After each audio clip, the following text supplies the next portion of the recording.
तब जो है सूत जी महाराज बोलते हैं कि इस कलयुग में जो है इस प्रकार के जो मनुष्य होंगे तो आप सुनिए कि भगवंत कथा न रुचेगी जिन्हें नहीं शास्त्र की बातें पे ध्यान धरेंगे। अरे पढ़ के अंग्रेजी कहाएंगे साहब होटल में मदपान करेंगे। ये कलयुग का प्रभाव है। और इस कलयुग में जैसे जैसे कलयुग बढ़ता जाएगा जो है भगवान की कथा किसी को अच्छी नहीं लगेगी, धीरे धीरे घटती जाएगी। अभी भी अपन लोग देख रहे हैं, देखते जा रहे हैं, यही समझ में। तो ये कलयुग का प्रभाव है। जो हम पढ़ लिख जाएंगे सब लोग होशियार हो जाएंगे, लेकिन पूजा पाठ में मन नहीं लगेगा। जाएंगे तो होटल में ऐश करेंगे, 1 घंटा 2 घंटा बैठ लेंगे, लेकिन भगवान का भजन नहीं करेंगे। कि करी खंडन तीर्थ मंदिर का नहीं पुण्य कथा रुदान करेंगे। कभी चंचल तीरे पर आई चाहे घर की धरनी का न मान करेंगे। ये मंदिर और पूजा पाठ ये सब जो है इसका सब खंडन करेंगे, सब इसको झूठ कहेंगे जो है। ये कलयुग का प्रभाव है। और ना पुण्य करेंगे, ना दान करेंगे, ना कथा सुनेंगे, ये कुछ नहीं होने वाला कलयुग में। खुद की पत्नी चाहे कितना ही अच्छी हो, लेकिन उनको जो है दूसरे की पत्नी ही बड़ी अच्छी लगेगी। ये कलयुग है। कलयुग में ऐसा होगा और होने वाला कोई देख ही रहे। ऐसे प्रकार से आता है भगवान व्रत अथवा तप करके जिस प्रकार से मनवांछित फल प्राप्त हो वह कृपा करके कहिए जो है। ऐसे हम लोगों की जो है सुनने की और जानने की इच्छा है।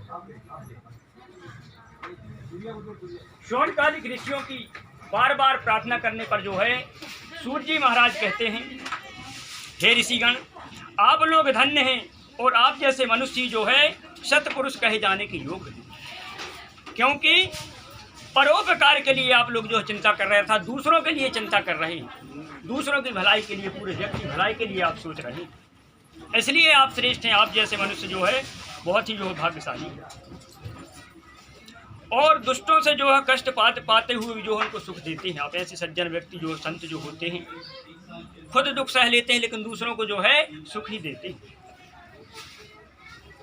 अर्थात हे परोपकारी शौनकादिक ऋषियों, इसी प्रकार जो है लक्ष्मीपति भगवान विष्णु भगवान ने एक बार जो है नारद मुनि से पूछा था, जिस प्रकार से जो है आप लोग मेरे से पूछ रहे हैं और आप पूछे। इसलिए संध्या करने के बाद जो जिस प्रकार से उस प्रश्न का उत्तर जो है श्री भगवान ने जो है नारद जी को दिया था, उसी प्रकार मैं आप लोगों के समक्ष जो प्रश्न करूँगा। शौनकादिक ऋषि कहते हैं अति उत्तम है। हम लोग भी जो है संध्या उपासन कर लें, क्योंकि जो उठी प्राते नहाते नहीं, दिन साते चले यही ही विधि जाको। अरे अक्षय की भाले न माले विभूति न देती जू अर्धे सदा सविता को। इसके पश्चात में जो है संध्या उपासन से निवृत्त होकर के सब लोग जो है श्री सूत जी महाराज के सामने एकत्रित हो जाते हैं, बैठ जाते हैं आकर के। और सूत जी महाराज ने कहा, हे ऋषियों, एक चित्त होकर के मेरी बात सुनना, अर्थात मन लगा करके सुनना। क्योंकि एक ही साधे सब सधे और सब साधे सध जाए। अरे पानी देवे मूल को फूल ही फल ही अघाए। आप जो है यदि तुम्हारा मन तुम्हारा ध्यान जो है कहीं और रहेगा तो ना मेरे कथा कहने का जो है कोई मतलब निकलेगा और ना ही आपको जो यहाँ बैठने का कोई मतलब निकलेगा। इसलिए यहाँ पर भी जितने लोग बैठे हैं भगवान की कथा सुनने के लिए आए हैं, तो मन लगा करके सुनना, ताकि मेरे बताने का जो है कुछ फल आपको मिल सके। जब तक आप नहीं सुनेंगे, नहीं समझेंगे, तब तक कथा करने का, पढ़ने का, सुनाने का कोई मतलब नहीं। अर्थात हे ऋषियों, एक समय जो है नारद मुनि परोपकार की इच्छा से अनेक लोकों में जो है घूमते हुए, भ्रमण करते हुए मृत्यु लोक में आते हैं।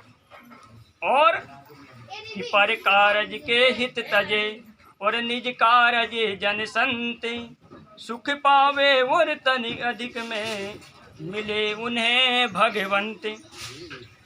मृत्यु लोक में नारद जी जैसे ही आते हैं तो देखते हैं कि जितने के जितने मनुष्य हैं वो सब जो है अनेक प्रकार की, नाना प्रकार की रोगों से जो है दुखित और अनेक प्रकार की योनियों में जन्म लेकर के जो है